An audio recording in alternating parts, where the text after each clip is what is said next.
The 1985 Toyota Sprinter Trueno GT Apex, also known as the AE86, or Hachiroku if you're a weeaboo, or a 25-year-old Corolla if you're a normal person, is a car that might be the last missing piece to make Horizon 4 great again.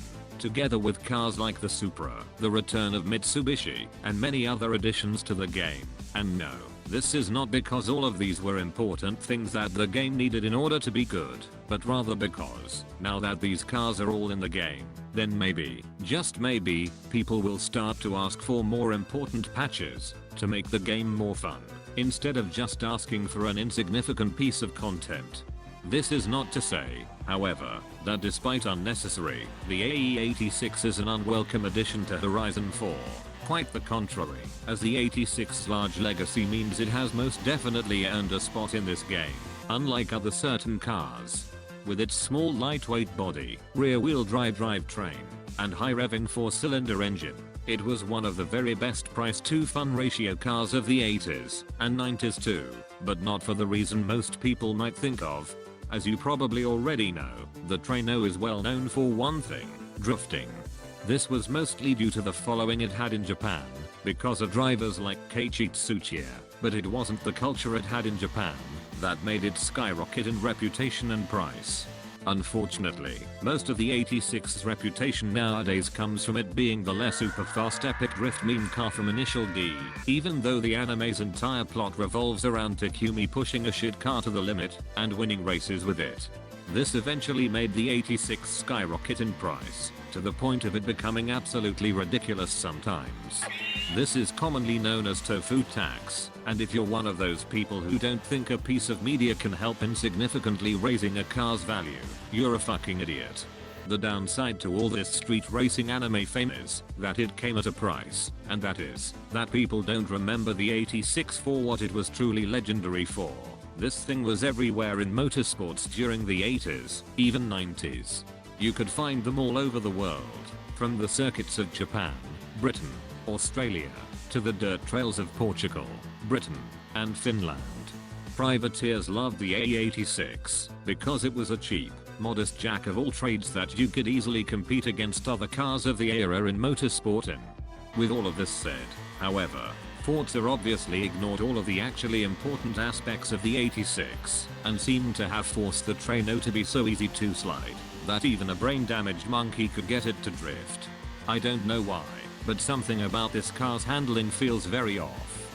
Judging from the stats alone, it really has no reason to be this slippery, but it just is. Keep in mind that when I say slippery, I don't mean it's a gigantic mess of a car that will slide and drift the moment you step on the accelerator. It's actually pretty grippy, just not as much as it should be, especially when compared to other similar rear-wheel drive cars of the same class, like the Miata. However, if we ignore its magical ability to want to enter a drifter, the 86 actually somewhat resembles its real-life counterpart, as it performs quite well as a circuit car, and can double as a rally car too if you want. And to teach you how to not drive like a weeaboo, we have brought here a special guest from our studio. Some say he's not actually able to teleport, he's just extremely laggy. All we know is he is Takumi Fujiwara with a tan. Let's watch. Like I said, the AE86 excels in A-class circuit racing, although nothing is stopping you from tuning it for other classes such as C or B, or from rallying the thing. I'm going to assume that most of you are looking to know how to maximize this car's potential in circuit racing, without of course sacrificing how it feels, and for that, you must learn how to take corners. With this said, as you're approaching a corner, brake, and start to downshift. Contrary to what you've learned in your Vietnamese Sunday morning's cartoon, drifting around the corner is definitely not the way to go, as it will just make you lose speed for no reason other than flexing on anyone behind you, which I guess is a good enough reason if you think about it. Start turning towards the apex of the corner, and do your best to actually keep the car pointed towards it. Once you've hit the apex, carefully accelerate, and, because you're in a rear-wheel drive, be ready to counter-steer if necessary. Your biggest weakness is that, like I said, this car is only really good for circuits, and by that I mean it struggles a bit on any track that focuses heavily on top speed. It's not like you'll be left on the back of the grid on any sprint race you come across, as honestly, although the car isn't the fastest, it can still make up some lost time in the corners. You won't be beating any meta cars in these tracks, unless the driver is a brain-dead slug, but you'll still be finishing high up in the positions. And, who knows, maybe even giving those meta cars a run for their money.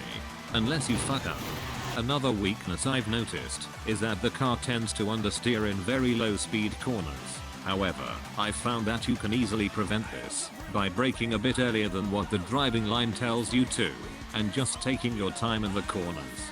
Now that you've mastered all of this, it's time to move on to the car itself.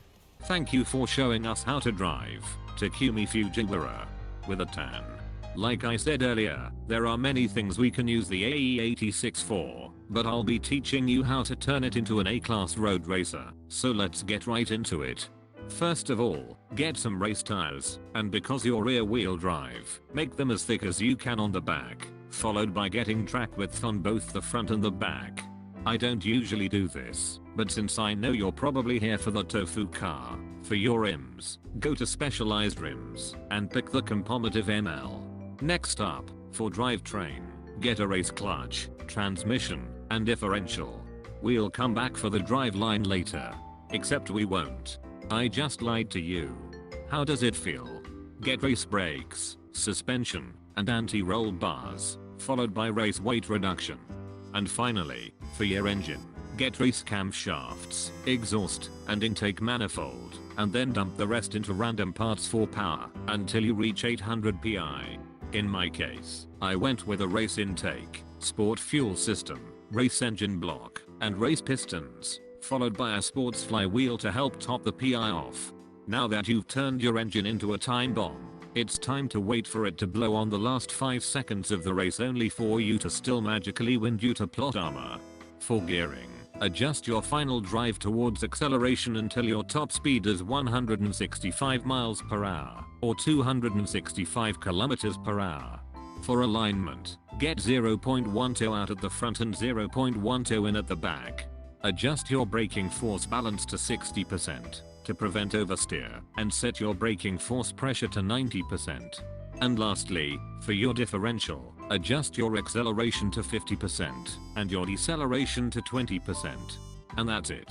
If you feel like all of that was too complicated, you can just download the tune from my Forza storefront. My gamer tag is Flamethrower XXX.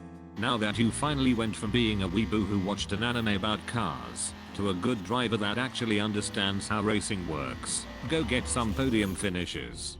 And remember that yes, I did already release an AE86 Horizon guide video. However, the car in the thumbnail is clearly not a Trueno, as it's missing the pop-up headlights. It is, in fact, 11. I don't know why so many people are calling it a CRX, they must be trolls. Goodbye and thank you for watching.